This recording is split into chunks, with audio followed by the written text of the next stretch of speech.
ಅನ್ನದಾತ ಸುಖೀಭವ ಕಾರ್ಯಕ್ರಮದ ಸಮಸ್ತ ವೀಕ್ಷಕರಿಗೆ ಈ ವಾರದ ಈ ಸಂಚಿಕೆಗೆ ಸ್ವಾಗತ ಸುಸ್ವಾಗತ.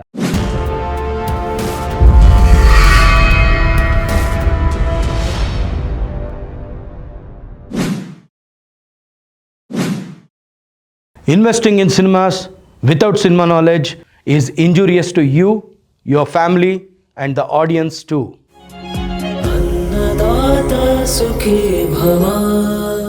ಇವತ್ತು ನಾನು ಮಾತಾಡಕ್ಕೆ ಹೊರಟಿರುವಂಥ ಸಬ್ಜೆಕ್ಟ್ ಏನು ಅಂತಂದರೆ ministry of information and broadcasting, ಅಂದರೆ ನಮ್ಮ ಭಾರತ ಸರ್ಕಾರದ ಇನ್ಫಾರ್ಮೇಷನ್ ಆ್ಯಂಡ್ ಬ್ರಾಡ್ಕಾಸ್ಟಿಂಗ್ ಮಿನಿಸ್ಟ್ರಿ ಏನು ಎರಡು ಮೇಜರ್ ಡಿಸಿಷನ್ಸ್ನ ತೊಗೊಂಡಿದೆ.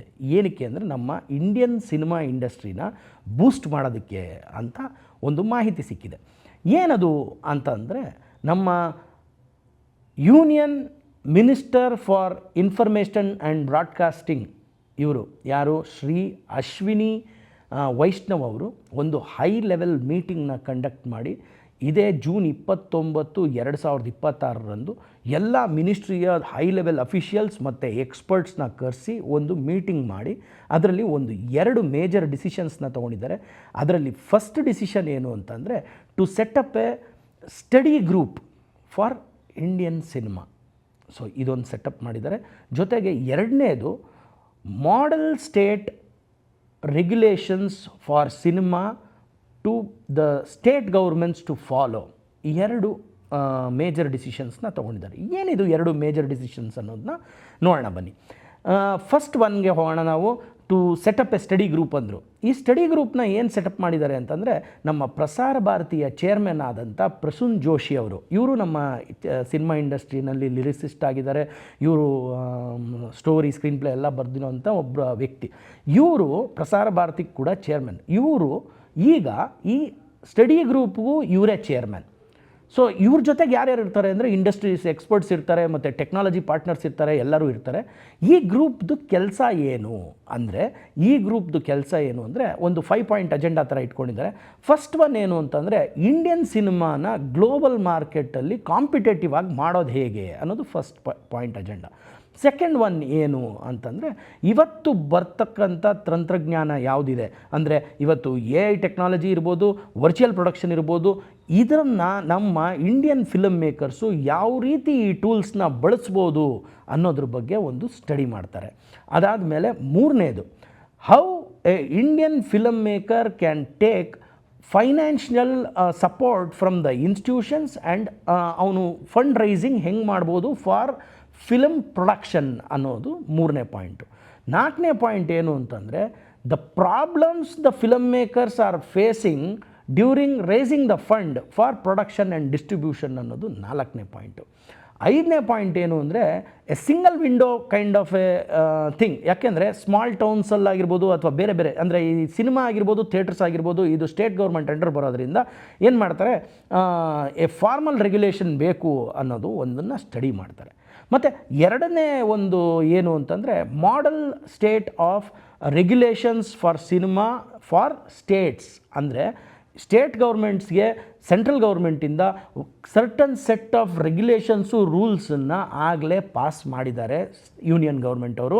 ಏನು ಅಂತ ಅಂದರೆ ಒಂದೇ ರೀತಿ ಇರಲಿ, ಯಾಕೆಂದರೆ ಪರ್ಮಿಷನ್ಸ್ ತಗೊಳ್ಳೋ ಒಂದು ಪ್ಲ್ಯಾಟ್ಫಾರ್ಮ್ ಇರ್ಬೋದು, ಏನೇ ಸರ್ಕಾರದ ಜೊತೆ ಫಿಲಮ್ ಮೇಕರ್ಸು ಏನೇ ಒಂದು ಮಾಡಬೇಕು ಅಂದ್ರೂ ರೂಲ್ಸ್ ಆ್ಯಂಡ್ ರೆಗ್ಯುಲೇಷನ್ಸ್ ಮತ್ತು ಸಿನಿಮಾ ಪ್ರೊಡಕ್ಷನ್ ಮಾಡುವಾಗ ಆಗಿರ್ಬೋದು, ಡಿಸ್ಟ್ರಿಬ್ಯೂಷನ್ ಆಗಿರ್ಬೋದು, ಆವಾಗ ಏನೇನು ರೂಲ್ಸ್ ಆ್ಯಂಡ್ ರೆಗ್ಯುಲೇಷನ್ಸ್ ಇರಬೇಕು ಅಂತ ಒಂದು ಸೆಟ್ ಆಫ್ ರೂಲ್ಸ್ ಆ್ಯಂಡ್ ರೆಗ್ಯುಲೇಷನ್ಸ್ನ ಕೊಟ್ಟಿದ್ದಾರೆ ಸ್ಟೇಟ್ ಗೌರ್ಮೆಂಟ್ಸ್ಗೆ. ಆಮೇಲೆ ಹೇಳಿದ್ದಾರೆ ಕೂಡ ಇದನ್ನು ನೀವು ಅತಿ ಶೀಘ್ರದಲ್ಲೇ ಫಾಲೋನೂ ಮಾಡಬೇಕಾಗುತ್ತೆ ಅನ್ನೋದು. ಸೊ ಇದರಲ್ಲಿ ಏನು ನಮಗೆ ಭಾರತೀಯ ಚಿತ್ರರಂಗಕ್ಕೆ ಏನು ಅಂದರೆ ಫಸ್ಟ್ ಆಫ್ ಆಲ್ ಟೆಕ್ನಾಲಜಿನ ಯೂಸ್ ಮಾಡೋದು ಹೇಗೆ, ಆ ಟೂಲ್ಸ್ನ ಯೂಸ್ ಮಾಡೋದು ಹೇಗೆ ಅನ್ನೋದ್ರ ಬಗ್ಗೆ ಸ್ಟಡಿ ಮಾಡಿ ಅದರ ಸ್ಟೇಕ್ ಹೋಲ್ಡರ್ಸ್ ಆದಂಥ ಪ್ರೊಡ್ಯೂಸರ್ಸ್ ಇರ್ಬೋದು, ಡಿಸ್ಟ್ರಿಬ್ಯೂಟರ್ಸ್ ಇರ್ಬೋದು, ಎಕ್ಸಿಬ್ಯೂಟರ್ಸ್ ಇರ್ಬೋದು, ಅವರೆಲ್ಲರಿಗೂ ಇದನ್ನು ವಿಸ್ತಾರವಾಗಿ ಹೇಳ್ತಾರೆ. ಅಂದರೆ ಇದನ್ನು ಆ್ಯಕ್ಚುಲಾಗಿ ಎಲ್ಲ ಸಂಘ ಸಂಸ್ಥೆಗಳ ಜೊತೆನೂ ಇವರು ಮಾತಾಡಿನೇ ಈ ಒಂದು ಡಿಸಿಷನ್ಸ್ನ ತಗೋತಾ ಇದ್ದಾರೆ ಅನ್ನೋದನ್ನು ಉಲ್ಲೇಖ ಆಗಿದೆ. ಆ ಒಂದು PIB ಅಂದರೆ ನಮ್ಮ ಪ್ರೆಸ್ ಇನ್ಫಾರ್ಮೇಷನ್ ಬ್ಯೂರೋ ಆಫ್ ಡೆಲ್ಲಿಯಿಂದ ಈ ಒಂದು ಇನ್ಫಾರ್ಮೇಷನ್ ಪ್ರಕಟ ಆಗಿರೋದು. ಸೊ ಅದರಲ್ಲಿ ಎಲ್ಲ ಸ್ಟೇಕ್ ಹೋಲ್ಡರ್ಸ್ ಜೊತೆನೂ ನಾವು ಮಾತಾಡಿ ಆಮೇಲೆ ಈ ಥರ ಒಂದು ಡಿಸಿಷನ್ ತೊಗೊಂಡು ಮಾಡಿದ್ದೀವಿ ಅಂತ. ಆದರೆ ಇದರಲ್ಲಿ ಒಂದು ವಿಶೇಷತೆ ಏನಿದೆ ಅಂದರೆ, ಇಷ್ಟು ದಿನ ಕೆಲವೆಲ್ಲ ಡಿಸಿಷನ್ಸ್ ತೊಗೊಳ್ತಿದ್ರು, ತೊಗೊಂಡಾದ್ಮೇಲೆ ಅದು ಒಂದು ಪೇಪರಲ್ಲಿ ಬರೋದು, ಪ್ರೆಸ್ಸಲ್ಲಿ ಇನ್ಫಾರ್ಮೇಷನ್ ಕೊಡೋದು. ಬಟ್ ಇವಾಗ ಒಂದು ಸ್ಟಿಪ್ಯುಲೇಟೆಡ್ ಟೈಮ್ ಪೀರಿಯಡ್ ಅಂತ ಕೊಟ್ಟಿದ್ದಾರೆ. ಏನಂದರೆ ಈ ಸ್ಟಡಿ ಗ್ರೂಪ್ ಏನಿದೆ ಇದು ಕರೆಕ್ಟಾಗಿ 3 ತಿಂಗಳಲ್ಲಿ ಅದರ ರಿಪೋರ್ಟ್ಸ್ನ, ಅಂದರೆ ಸ್ಟಡಿ ಮಾಡಿ ಅದರ ರಿಪೋರ್ಟ್ಸ್ನ ಸೆಂಟ್ರಲ್ ಗೌರ್ಮೆಂಟ್ಗೆ ತಲುಪಿಸಲೇಬೇಕು ಅನ್ನೋದನ್ನ ಒಂದು ಟೈಮ್ ಫ್ರೇಮೂ ಕೊಟ್ಟಿದ್ದಾರೆ. ಸೊ ಇದರಿಂದ ನಮ್ಮ ಭಾರತೀಯ ಚಿತ್ರರಂಗಕ್ಕೆ ಒಂದು ಅಂತಾರಾಷ್ಟ್ರೀಯ ಮಟ್ಟದಲ್ಲಿ ಹೇಗೆ ನಾವು ಕಾಂಪೀಟ್ ಮಾಡ್ಬೋದು ಬೇರೆ ಸಿನಿಮಾಗಳ ಜೊತೆ, ಒಂದು. ಎರಡನೇದು, ಫೈನಾನ್ಷಿಯಲ್ ಇನ್ಸ್ಟಿಟ್ಯೂಷನಿಂದ ಹೇಗೆ ನಾವು ಪ್ರೊಡಕ್ಷನ್ಗೋಸ್ಕರ ಹಣವನ್ನು ಪಡ್ಕೊಳ್ಳುವಂಥ ಒಂದು ಪದ್ಧತಿ ತಿರ್ಗಾ ಅಂದರೆ ಶುರು ಮಾಡಿದ್ರೆ ಹೇಗೆಲ್ಲ ಆಗ್ಬೋದು, ಹೇಗೆಲ್ಲ ನಾವು ಅದನ್ನ, ಅಂದರೆ ಆ ರೂಲ್ಸ್ ಆ್ಯಂಡ್ ರೆಗ್ಯುಲೇಷನ್ಸ್, ಅಂದರೆ ಯಾವ ರೀತಿ ಫೈನಾನ್ಷಿಯಲ್ ಇನ್ಸ್ಟಿಟ್ಯೂಷನ್ಸಿಂದ ಒಂದು ಪ್ರೊಡಕ್ಷನ್ ಕಂಪ್ನಿಗೆ ಲಾಭ ಆಗುತ್ತೆ ಅನ್ನೋದು, ಅಂದರೆ ಹೆಲ್ಪ್ ಆಗುತ್ತೆ ಆ ಸಿನಿಮಾ ತೆಗಿಯೋಕ್ಕೆ ಅನ್ನೋದ್ರ ಪ್ರಕಾರ ಒಂದು ವಿಷಯ ತಿಳ್ಕೊಬೋದಾಗುತ್ತೆ. ಅದಾದಮೇಲೆ ನೆಕ್ಸ್ಟು ಆರ್ಟಿಫಿಷಿಯಲ್ ಇಂಟೆಲಿಜೆನ್ಸ್ ಆಗಿರ್ಬೋದು, ವರ್ಚುವಲ್ ಪ್ರೊಡಕ್ಷನ್ ಆಗಿರ್ಬೋದು, ಇದರಿಂದ ನಾವು ಯಾವ ರೀತಿ ಆ ಟೂಲ್ಸ್ನ ಬಳಕೆ ಮಾಡ್ಕೋಬೋದು ಅನ್ನೋದು ಗೊತ್ತಾಗುತ್ತೆ. ಸೊ ಏನು ಅಂದರೆ ಒಂದು, ಆಮೇಲೆ ಸಿಂಗಲ್ ಫ್ರೇಮ್ ವಿಂಡೋ ಇರೋದ್ರಿಂದ ಏನಾಗುತ್ತೆ ಅಂದರೆ ಎಲ್ಲರಿಗೂ ಒಂದೇ ರೂಲ್ಸ್ ಆ್ಯಂಡ್ ರೆಗ್ಯುಲೇಷನ್ಸ್ ಇರೋದ್ರಿಂದ ಆ ಕನ್ಫ್ಯೂಷನ್ಸ್ ಇರೋದಿಲ್ಲ ಅನ್ನೋದು ನನ್ನ ಅನಿಸಿಕೆ. ಇದು ಆದಷ್ಟು ಬೇಗ ಕಾರ್ಯರೂಪಕ್ಕೆ ಬಂದು ನಮ್ಮ ಎಲ್ಲ ಚಿತ್ರರಂಗದ ಯಾರು ಪ್ರೊಡ್ಯೂಸರ್ಸ್ ಇದ್ದಾರೆ, ಡಿಸ್ಟ್ರಿಬ್ಯೂಟರ್ಸ್ ಇದ್ದಾರೆ, ಎಕ್ಸಿಬಿಟರ್ಸ್ ಇದ್ದಾರೆ, ಅವ್ರಿಗೆಲ್ಲ ಸಹಾಯ ಆಗಲಿ. ಯಾಕೆಂದರೆ number of screens in country also has to be increased ಅನ್ನೋದು ಉಲ್ಲೇಖ ಆಗಿದೆ ಇದೇ ಒಂದು ರಿಪೋರ್ಟಲ್ಲಿ. So I wish the central government and state governments hand in hand work together and film ಇಂಡಸ್ಟ್ರಿನ ಇನ್ನೊಂದು ಲೆವೆಲ್ಗೆ ತೊಗೊಂಡು ಹೋಗೋಕ್ಕೆ ಇದು ಸಹಾಯ ಆಗಲಿ ಅಂತ ನಾನು ಅನಿಸ್ಕೊಂಡು ಈ ಒಂದು ವಿಚಾರನ ನಿಮ್ಮ ಜೊತೆ ಹಂಚ್ಕೋಬೇಕು ಅಂತ ಈ ಸಂಚಿಕೆಯಲ್ಲಿ ಮಾತಾಡ್ತಾ ಇದ್ದೀನಿ. ಇದ್ರ ಜೊತೆಗೆ ಇನ್ನೊಂದು ವಿಚಾರನ ನಾನು ಹಂಚ್ಕೋಬೇಕೇನು ಅಂತಂದರೆ, ನಮ್ಮ ಕರ್ನಾಟಕ ಚಲನಚಿತ್ರ ವಾಣಿಜ್ಯ ಮಂಡಳಿಯ ಅಧ್ಯಕ್ಷರಾದಂಥ ಡಾಕ್ಟರ್ ಜಯಮಾಲಾ ಮೇಡಮ್ ಅವರು ಈಗ ಹೊಸದಾಗಿ ಒಂದು ಮೆಮೊರಾಂಡಮ್ನ ತೊಗೊಂಡು ಹೋಗಿ ನಮ್ಮ ಈಗಿನ ಮುಖ್ಯಮಂತ್ರಿಗಳಾದ DK ಶಿವಕುಮಾರ್ ಅವರ ಬಳಿ ಹೋಗಿ ಒಂದು ನಿಯೋಗನ ಕರ್ಕೊಂಡು ಹೋಗಿದ್ರು. ಎಲ್ಲ ಚಿತ್ರರಂಗದ ಹಿರಿಯರು ಮತ್ತು ನಮ್ಮ ಫಿಲಮ್ ಚೇಂಬರ್ನ ಪದಾಧಿಕಾರಿಗಳು ಎಲ್ಲ ಸೇರಿಕೊಂಡು ಅಲ್ಲಿ ಹೋಗಿ ಒಂದು ಮೆಮೊರಾಂಡಮ್ ಕೊಟ್ಟು ಏನು ಅಂದರೆ ಸಬ್ಸಿಡಿ ವಿಷಯ ಆಗಿರ್ಬೋದು, ಅಥವಾ ಥಿಯೇಟ್ರುಗಳು ಮುಚ್ಚೋಗ್ತಾ ಇದ್ದಾವೆ ಸರ್, ಅದಕ್ಕೆ ಏನು ಮಾಡಬೇಕು ಅನ್ನೋದು ಆಗಿರ್ಬೋದು, ಸುಮಾರು ಟೈಮ್ ಕಾಲ ಅವ್ರ ಜೊತೆ ಸುದೀರ್ಘವಾಗಿ ಚರ್ಚೆ ಮಾಡಿ ಅವರಿಗೆ ಒಂದು ಮೆಮೊರಾಂಡಮ್ನ ಕೊಟ್ಟು ಸಬ್ಸಿಡಿ, ಥಿಯೇಟರ್ಸ್ ಬಗ್ಗೆ ಮತ್ತು ಇದು ಏನು ಸ್ಟೇಟ್ ಅವಾರ್ಡ್ಸ್ ಬಗ್ಗೆ ಇರ್ಬೋದು, ಅದಾದಮೇಲೆ ಟಿಕೆಟ್ ಪ್ರೈಸಿಂಗ್ ಇರ್ಬೋದು, ಎಲ್ಲದ್ರ ಬಗ್ಗೆನೂ ಮಾತಾಡಿ ಅದಕ್ಕೆ ನಮ್ಮ ಮುಖ್ಯಮಂತ್ರಿಗಳಾದ DK ಶಿವಕುಮಾರ್ ಅವರು ನಾನು ಸದಾ ಚಿತ್ರರಂಗದ ಜೊತೆ ಇರ್ತೀನಿ,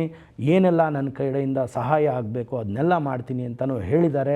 ಮತ್ತು ಎಲ್ಲದಕ್ಕಿಂತ ಮಿಗಿಲಾಗಿ ಕನ್ನಡಕ್ಕೆ ಒಂದು ಪ್ರತ್ಯೇಕವಾದ OTTನೂ ಇರಬೇಕು, OTT ಚಾನಲ್ ಇರಬೇಕು ಅಂತಲೂ ಮುಖ್ಯಮಂತ್ರಿಗಳ ಹತ್ರ ಕೇಳಿಕೊಂಡು ಸೊ ಅವರೂ ಅತಿ ಶೀಘ್ರದಲ್ಲೇ ಅದಕ್ಕೊಂದು ಮೀಟಿಂಗ್ ಕರೆದು ಒಂದು ಡಿಸಿಷನ್ಗೆ ಬರ್ತೀವಿ ಅಂತ ಹೇಳಿದ್ದಾರೆ ಅಂತ ಹೇಳ್ತಾ ಈ ಥರ ಒಂದು ವಿಷಯ ಹಂಚ್ಕೋಬೇಕು ಅಂತ ಅನಿಸ್ತು, ಹಂಚ್ಕೊಂಡೆ. ಧನ್ಯವಾದಗಳು.